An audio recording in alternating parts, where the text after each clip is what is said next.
This is Follow the Money on VSiN. Get some best bets with analysis here.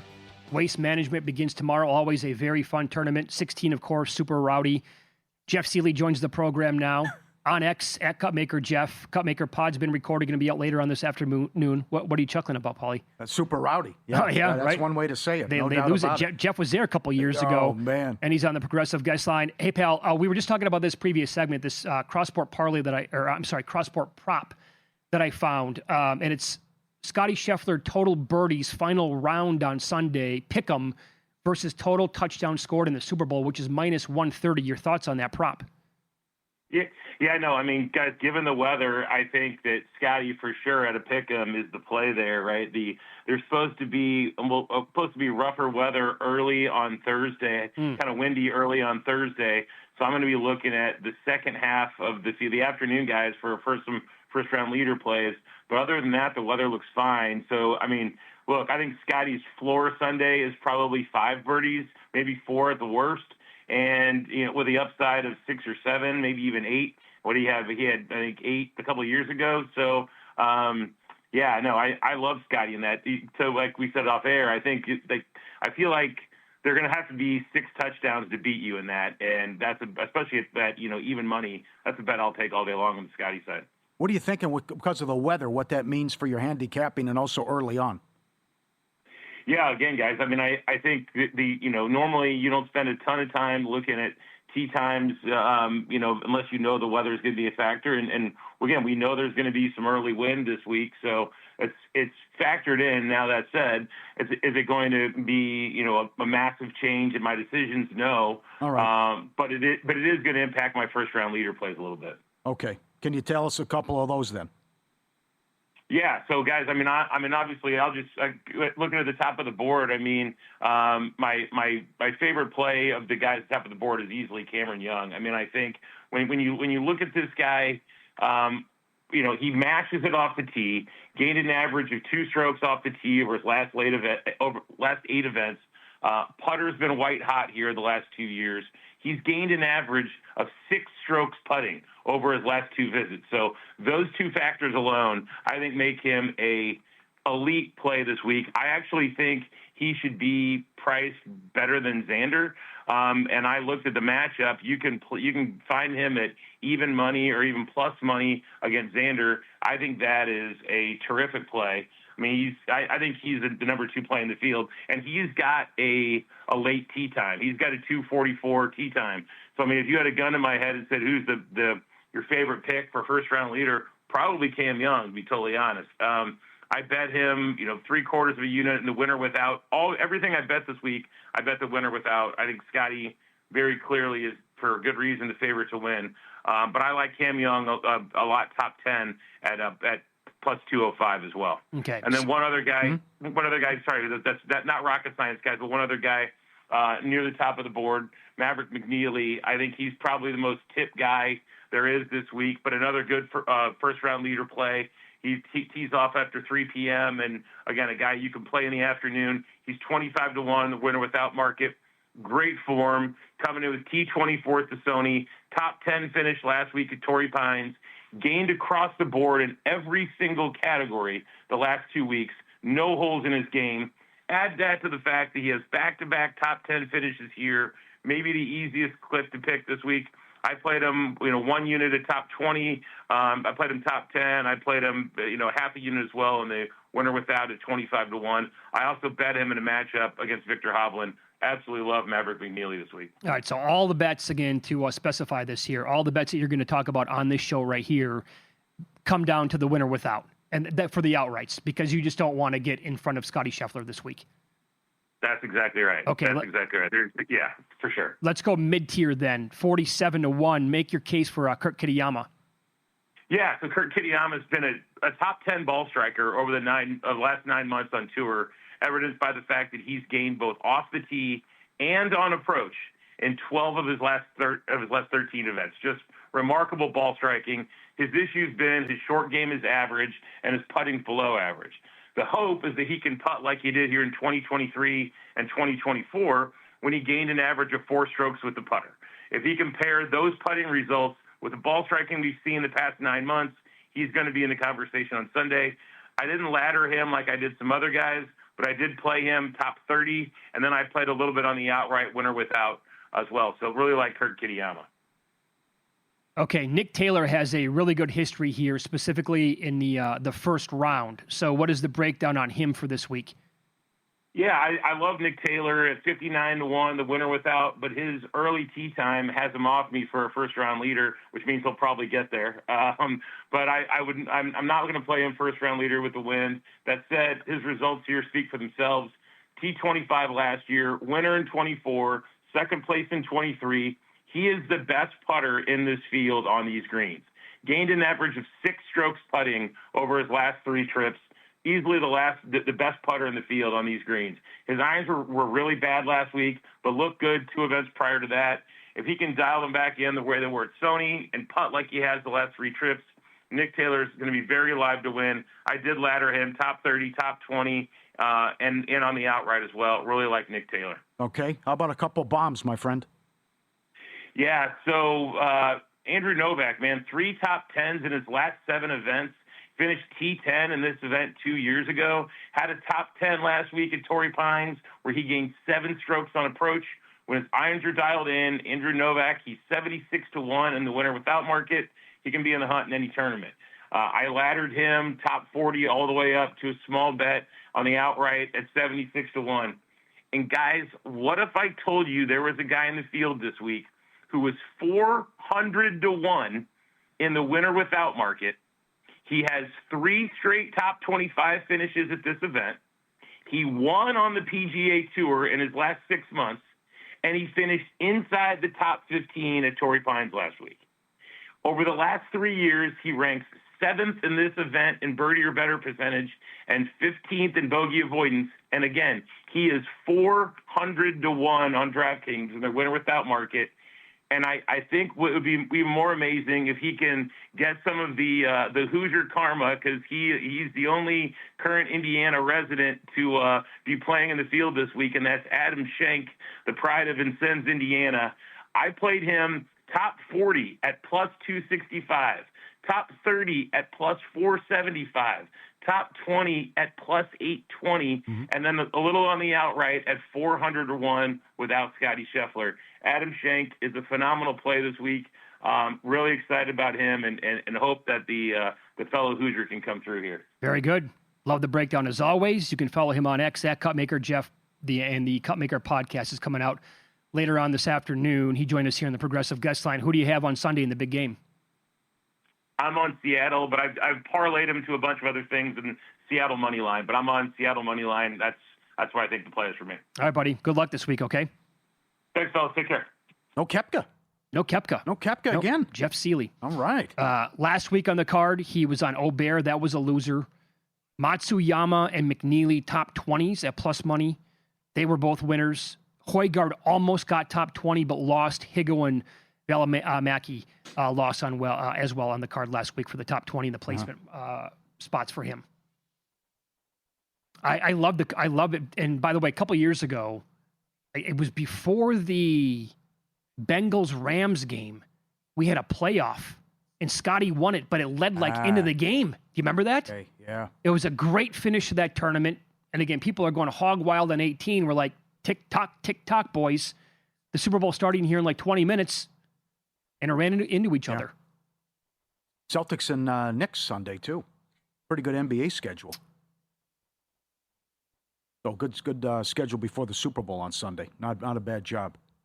Anthony Davis, Jaden Hardy, D'Angelo Russell, and Exum for Middleton, Bagley, and a plethora of picks. Just stunning.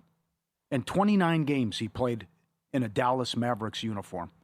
The trade about a year ago. I don't think we can ever top that one. No. A young superstar, top 5 player in the league, for a guy who's always hurt and got hurt twice in his short tenure, and only played 29 games and then shipped off.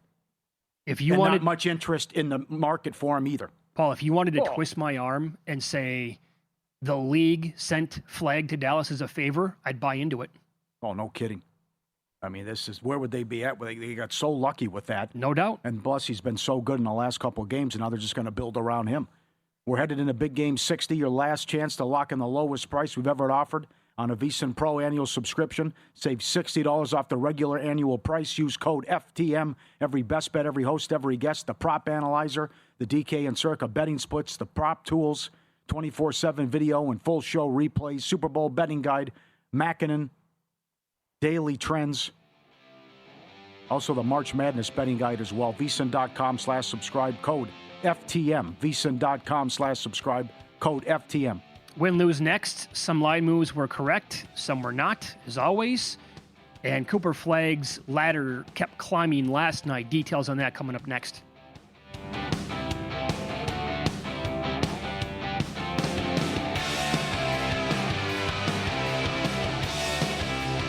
So you're listening to this podcast because you want an edge. But what if I told you you're only halfway there? You've got the mindset. Now it's time to get the toolkit to match. Here's the thing. Pro bettors spend thousands on data and tools, but what they don't want you to know is you can get the same edge for a fraction of the cost with VSiN Pro. With VSiN Pro, you get access to expert picks, public betting data, prop projections, powerful tools, analytics, and more. Tap the link in the description and see why thousands of bettors are already using VSiN Pro to cash more bets.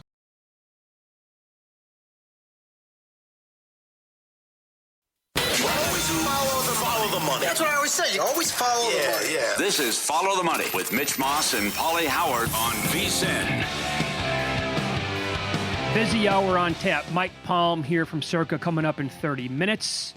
We begin with the great Sal Paolantonio, ESPN, been with the network for more than 30 years, host of the Matchup Show for a long time as well. He's up in San Francisco for Super Bowl 60, and he joins us here on the Progressive Guest Line. Sal Pal, as always, a treat to talk to you. What is your favorite attraction, by the way, in the San Francisco Bay Area? Alcatraz? Would it be the Golden Gate Bridge? The food overall? What do you think? I think it's the food overall. You know, you can get a great Italian meal no matter where you go in the San Francisco Bay Area. I was actually stationed here in the Navy in the early 80s, so I got my spots. Yeah. Unfortunately, I'm in the South Bay in Santa Clara, so we went scouting for an Italian restaurant last night, actually in a plaza where Fleming's is, the steakhouse. We couldn't get into Fleming's because Mike Vrabel had a private room for all the coaches last night. And Mike Vrabel picked up the steak dinner tab for all of his entire coaching staff last night at a private dinner. In fact, he said I heard the message from some of the coaches. He told his coaches, quote, "Let's finish this job the right way," and then he picked up the tab and walked out. Great story. Good inside info. Well done. Absolutely. How concerned are you about the weather? Could it play any role Sunday? I'm hearing that the weather is supposed to be about what it is now. There is going to be a little bit more cloud cover, so it won't be as warm. There is a cold front coming in Sunday. The question is, when is it coming in Sunday, and will there be any showers late in the game? That's what I have heard. But I heard that the showers are going to hold off until after the game is over. That could change. The weather here changes very quickly because, we're right on the ocean. So we'll watch that as the week progresses. I think it won't be a major factor. Okay, so you've now had a good 10 solid days pretty much to think about it, to examine it. Again, as I mentioned, you've hosted the Matchup Show for many, many years on ESPN. You talked to a lot of other brilliant minds as well. All right, what is the conclusion here? Who's going to win? How do you see the game going? Okay, let's start with how I see the game going. You got to look at the history of the Seahawks and the Patriots, the recent history of the Seahawks and the Patriots. 9 out of the last 10 games between the Seahawks and the Patriots have been one-score games.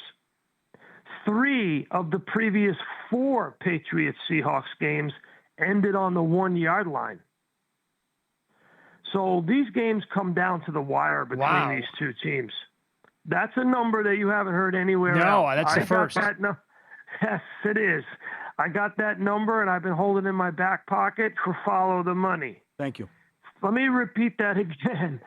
3 of the previous 4 Patriots-Seahawks games ended on the 1-yard line.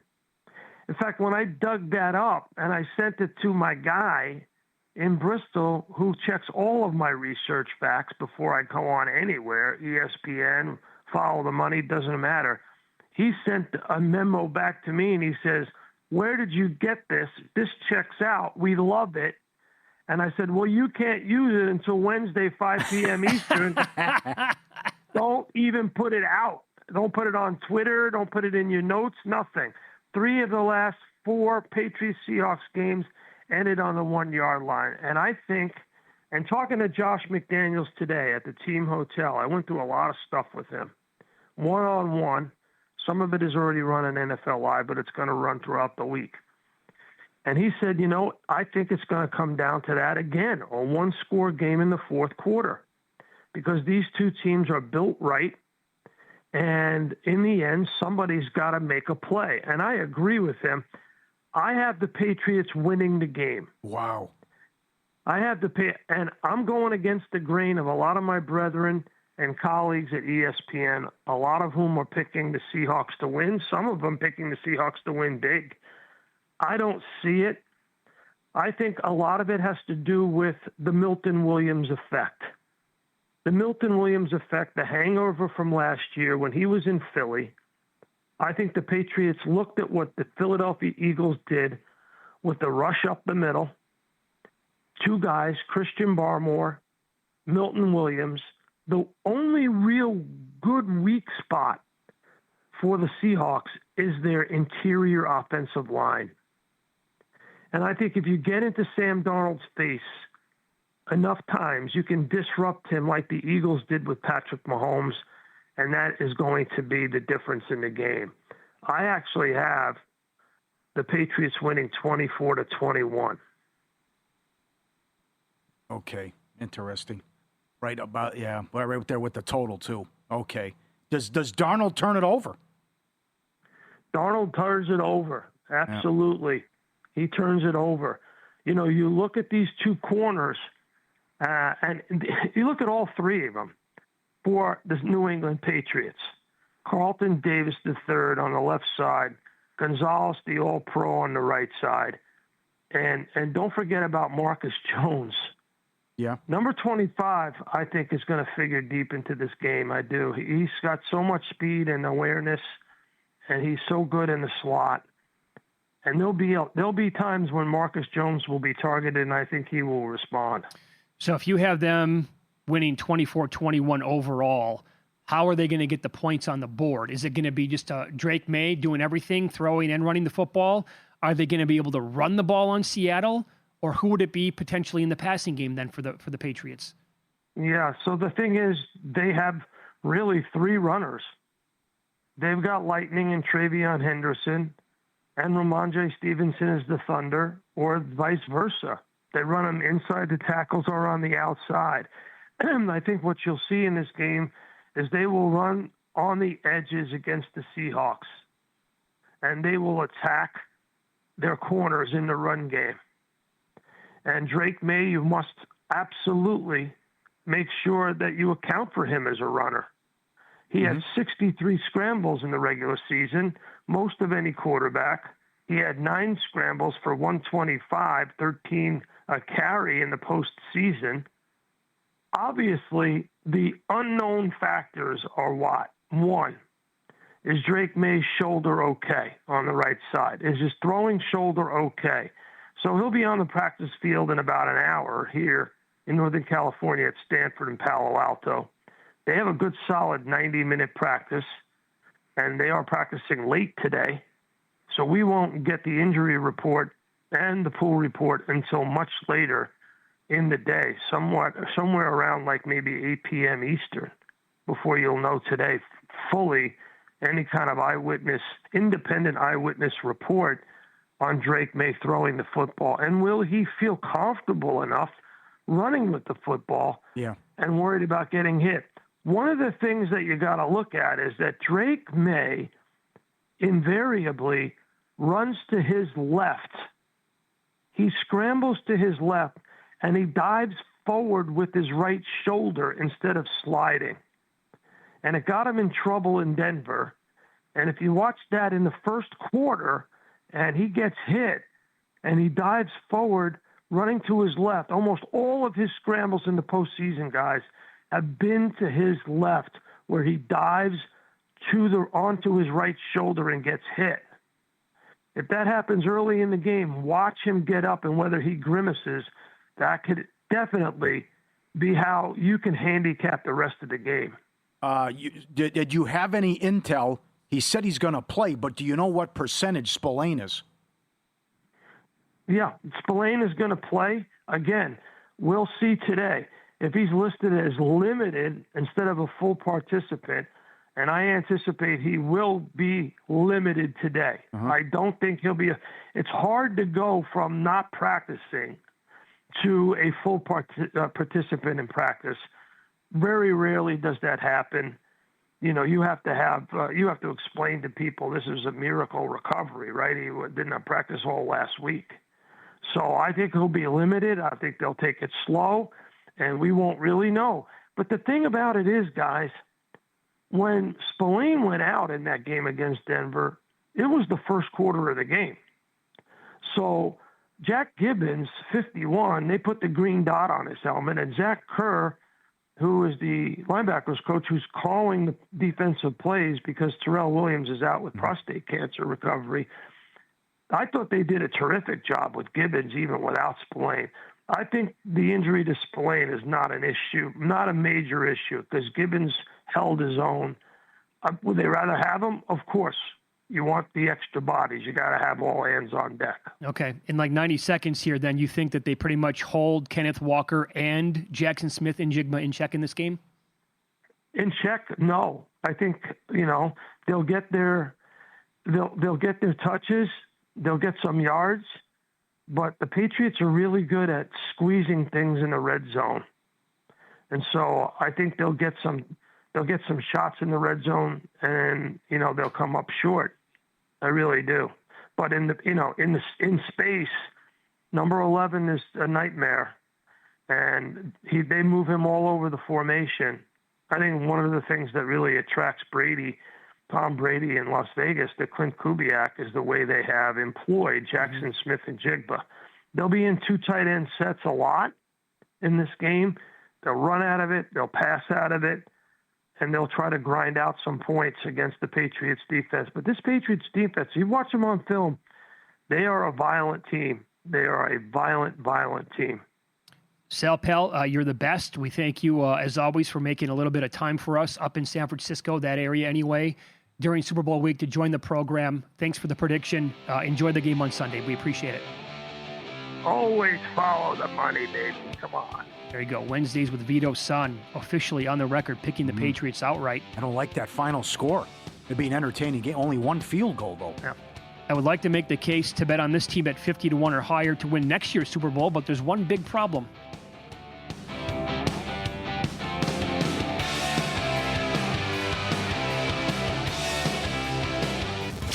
This is Follow the Money on VSiN. We go from Wednesdays with Vito Sun to Wednesdays with the Maestro, Mike Palm, VP of Circa Las Vegas, the Golden Gate, and the D joins us here every Wednesday at 5:30 Eastern Time, 2:30 Pacific. Good to see you, Michael. How are you today? Hello, Mitch. Hello, Paul. How are you? Nice weather here in Las Vegas. I just got back from Chicago, where it was 18 and snowy. Bundled up. Did it make you miss it? I like the Four Seasons though. Yeah, but you don't like the 0 degrees. No, Come I like on. scraping the car. I like. No, Yes. you don't. Derek threw the switch as 670. The score became 104.3. The score is. They got to FM, and I'll be recording my first show on Saturday from Bar Canada. There'll be a live show on the score, 8 to 9 in Chicago, 6 to 7 here in Las Vegas, called Palm Saturday. Okay. My first guest will be Pat Foley, who has not done an interview since he retired 3 years ago, Hall of Fame broadcaster for the Blackhawks. The show that follows it, David Haw and Bruce Levine do this show inside the clubhouse. It's a baseball show from 9 to 11. I'm going to turn them into Jasmine Guy and Kadeem Hardison. I'm telling you right now. The ratings that they're going to get because of the lead-in, it's the Cosby Show in a different world all over. Wow. There you go. That's a tough one, though. That show was in the top 5 4 years when Cosby was number 1 leading into it. Yeah. Did you go to Portillo's? No, we went to a different place, and we were disappointed. Oh, come on. Derek was just a little disappointed. No, we is didn't that want to right? go off route. We could have went off route and got to Portillo's on the way to the airport. I've heard all the local mom and pops places are just as good. This wasn't true. Untrue, The huh? bread wasn't great. How do you blow bread? It's hard. That's terrible. It sets the tone. You got to have solid bread. This big. Do bettors here at Circa anyway, and in all of the 6 states where you're located, are they finding this to be a sexy Super Bowl matchup based on the betting handle? We're waiting to find out if it's going to. The game's Sunday. What do you mean we're waiting? Well, the game's Sunday. I mean, it'd be like we were talking Wednesday on a game. I mean, they're settling in. They're waiting for the injury reports. It's that low at this point? It's okay. It's trending a little below, but we'll see. We'll see. Well, you think it's going to be low scoring. Your prediction's incredible. Tell people in the guide what you think and who you bet MVP. You got to get the pro. Get the pro. I mean, you pay double for this Super Bowl guide than what you do for your first month of the pro subscription. It's incredible. I loved everybody's write-ups. They were very fascinating, and congrats to Adam Burke for cajoling everyone to put a few sentences together, which not everybody does easily. So I believe that Vrabel, with 2 weeks to prepare, will take a look at the tape from November 30th when the Vikings went to Seattle. Now, that was the game they started the undrafted rookie Sam Brosmer from Max Brosmer from the University of Minnesota, right? Who has no business being an NFL quarterback. And so Minnesota did nothing and could not possess the ball. So basically, you just said, here, Darnold, here's the ball for 60 minutes, right? He had 120 yards, 3.3 yards per play. They sacked him 4 times. And Seattle, with all that possession, had 1 offensive touchdown. And the score was 26-0. They kicked 4 field goals, and they had a defensive touchdown. I think Vrabel, with 2 weeks to prepare, will try to steal from Flores. Now, on the other side of the ball, you know the Seattle front four will create pressure. The secondary's elite. And I don't think McDonald will make the same mistake as Vance Joseph and not spy Drake May. And so I think this will be a low-scoring defensive game. Seahawks 19, Patriots 17, MVP, Seattle kicker Jason Myers at 50 to 1. Mitch, you saw 250 to 1 somewhere in town. So maybe I can get $10 down there. Maybe they'll get you late, get $10 on that. But so I like that angle. Benjamin Solak has 16-13. Not bad. I think there's a path for that to happen. That's a path. I don't see a shootout. Let's just put it that way. Okay, so I had this conversation with somebody yesterday. Okay. If this game is played 100 times, how many times is it, 28-28 late fourth quarter or 34-30, like with 3 minutes to go in the game? Less than 15 times. I said 10. This person said, I don't think it happens 10 times. Well, less than 15 encompasses 10. Okay. I just don't. Here's the other thing. And my prediction would suggest the Patriots to take the points. But think about this. The look-ahead number to Seattle-Denver was 10. And in a coin flip game in Denver in the snow, and Peyton didn't kick a field goal, and then the stupid lateral and all that, is it really that big of a difference between New England and Denver that it's 5.5 points different than the look-ahead versus the Broncos? I would suggest the line should be a little higher. That doesn't mean I'm going to bet it. I would just suggest the line should be like 5.5 or 6. Well, and plus, isn't that all you're hearing? Is that Seattle, and a lot of people making the case like don't even lay the 4.5, lay 9.5, 13.5, whatever. Well, some places have gone to 5. We're still 4.5, 110, which is but we'll have more pros that maybe the pros take points. I don't know here. It's hard to really get an opinion. We took that one big bet, but that was a hedge. So we'd like to take a lot more big bets. I know one guy came in, he wanted to take the alt Seattle plus 14.5 minus 1,800 to win a huge amount. Well, that's the only bet we would write on it. So, I mean, you're not going to write anything back. So whatever he's going to write on is going to win. So you can't go crazy. Yeah. Mitch doesn't want to hear it, but what do you think of Darnold? Could Darnold get him beat? Led the league in turnovers, even though he's been great. Who's been better in the playoffs, Darnold or May? Darnold. Like, unquestionably Darnold, no doubt. right? Yeah. Does Darnold get a bad rap? Now, you could say Darnold a bad rap his first 4 years or whatever. But since week 1 of last year, he had two really bad games, and they just happened to be week 18, and they happened. So the narrative was he can't win in the big game. Now he was okay against San Francisco. He was very good against Matt Stafford. And really, they went blow for blow there, right? We're not talking about the Rams winning that game if they don't get that stupid unsportsmanlike penalty that gave the Rams another. Remember? Everybody will talk about that, but they got that ridiculous unsportsmanlike conduct penalty when the Rams would have been punting. The muff was big, though, too. Well. But I see your point. McVay ignored special teams. And how it's their own fault. Honestly, how McVay botched the end of the second quarter. Yeah.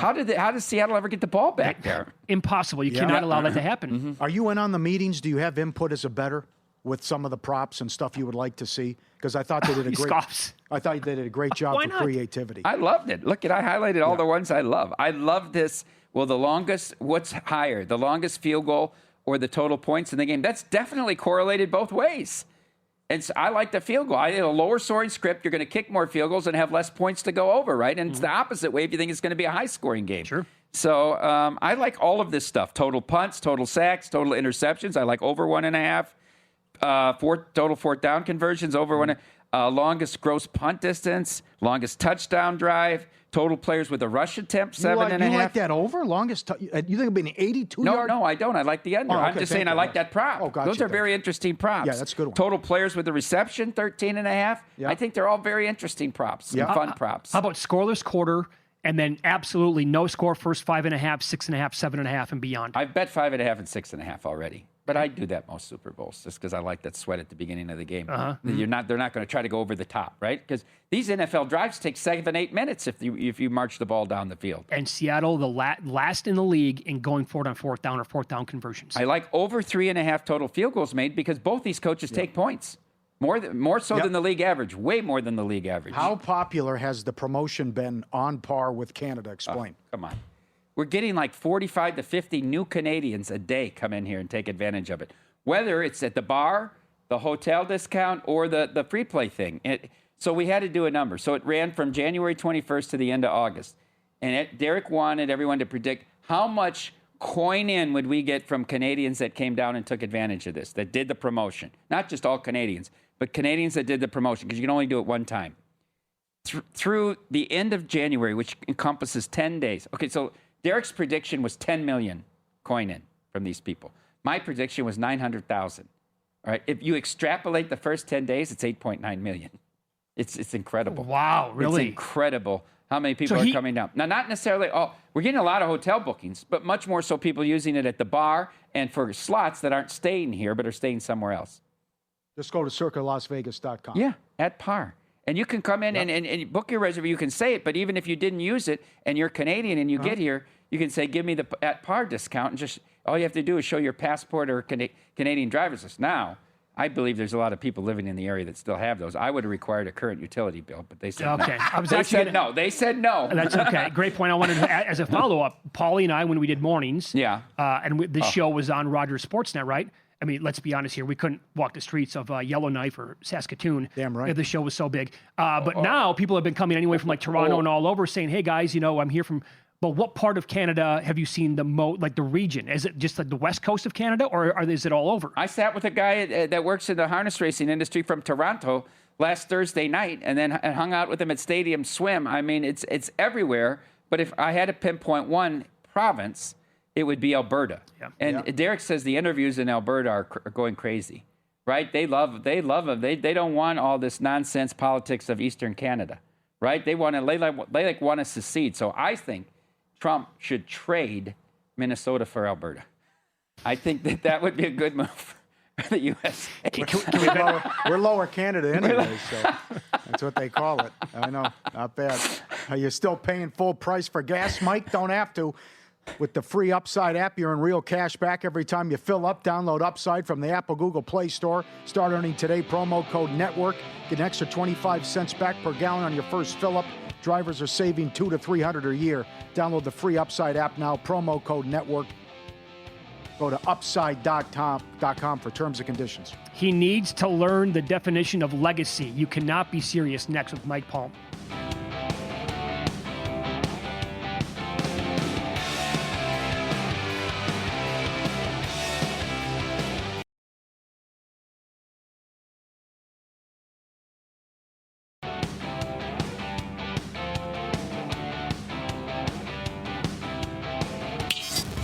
This is Follow the Money on VSiN. Time for some best bets here as VSiN host Matt Youmans joins the program on the Progressive Guest Line. Matt, can you believe it? This coming Super Bowl Sunday will be the 10th at VSiN. 10 Super Bowls now. That's incredible how time flies. You were with the network on day one. First day it was on the air along with Brent Musburger. What's the story that you're never going to forget with The Godfather? Time flies, Mitch. You're going to be saying that pretty soon when your little kid is driving a car and dating. Not too long no from now. kidding. But I can't believe that VSiN's going to be on for its 10th Super Bowl now. You're right. It's amazing how fast time can fly. I know a lot of people at the time thought that a lot of doomsday sayers said that, VSiN would never last 2 or 3 years. And this is going to be our 10th Super Bowl. But there was a Super Bowl preview show taped on Saturday. So we fired up the network, really we fired up the website first week of January 2017. And then there was a preview show that Brent taped with Chris Andrews, Jimmy Vaccaro, VSiN Vinny, I think on Saturday. So on Sunday was our first live show.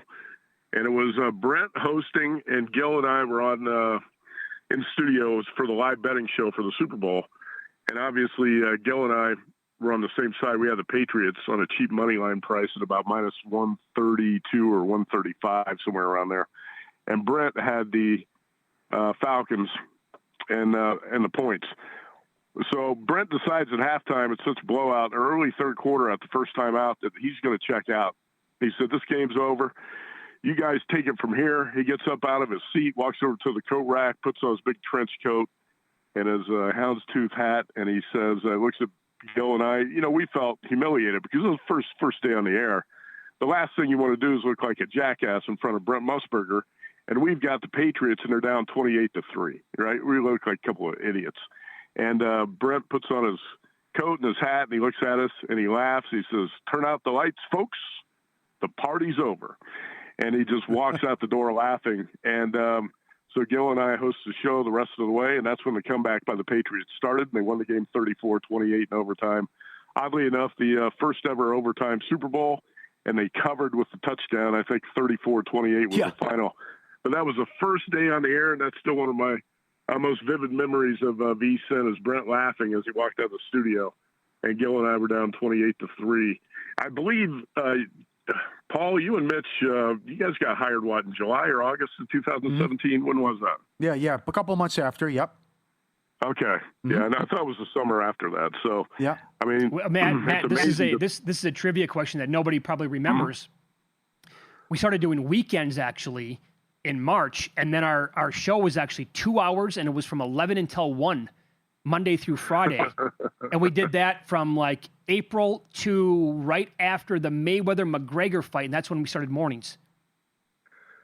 You know what? I even forgot that. Uh-huh. Yeah, that's wild. I forgot you guys were doing weekends. You know what? That Mayweather-McGregor fight was a godsend for us that summer. It gave us something to talk about almost every day. Absolutely. And that was an all-time bad beat, too, with 34-28 and what happened with taking the points with the Falcons. Forget about winning the game. You couldn't even get there and cover the spread.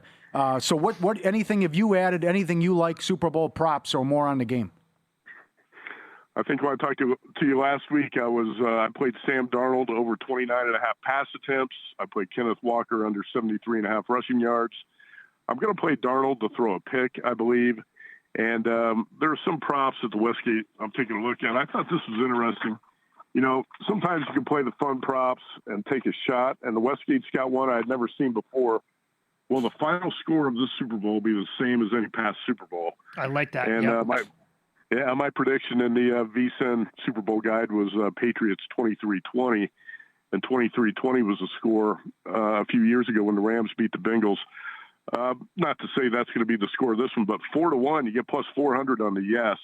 And there are a bunch of other stuff I'm looking at, but I did play the Patriots plus 5 in the game, plus 5 minus 105 at South Point. If you make a straight bet out there, and I think the Westgate Superbook's got the same promotion going on Friday. If you make a straight bet, you get minus 105. So I took the Patriots plus 5. And you know how I like to handicap the NFL? A lot of people like to bet on what they've seen most recently. Mm-hmm. I like to bet the opposite of what I've seen most recently. And what we saw most recently was the Seahawks running up a big number on the Rams. Sam Darnold playing the best game of his career. And we've heard a lot of talk here the past week and a half or so about how bad Drake Mays looked in the playoffs, how soft the Patriots' schedule is, blah, blah, blah. Go on and on. Well, that Seattle defense actually allowed 479 yards and 8.3 yards per play to the Rams. And the Patriots defense has allowed 8.7 points per game in the playoffs. So I think a lot of people are overlooking how good the Pats defense is. So I'm just going to go sort of the opposite of the narrative here, and I think the Patriots are live to win this game. Definitely think the number's too high at 5, and I expect Drake May to play lights out, and it wouldn't be surprising to me.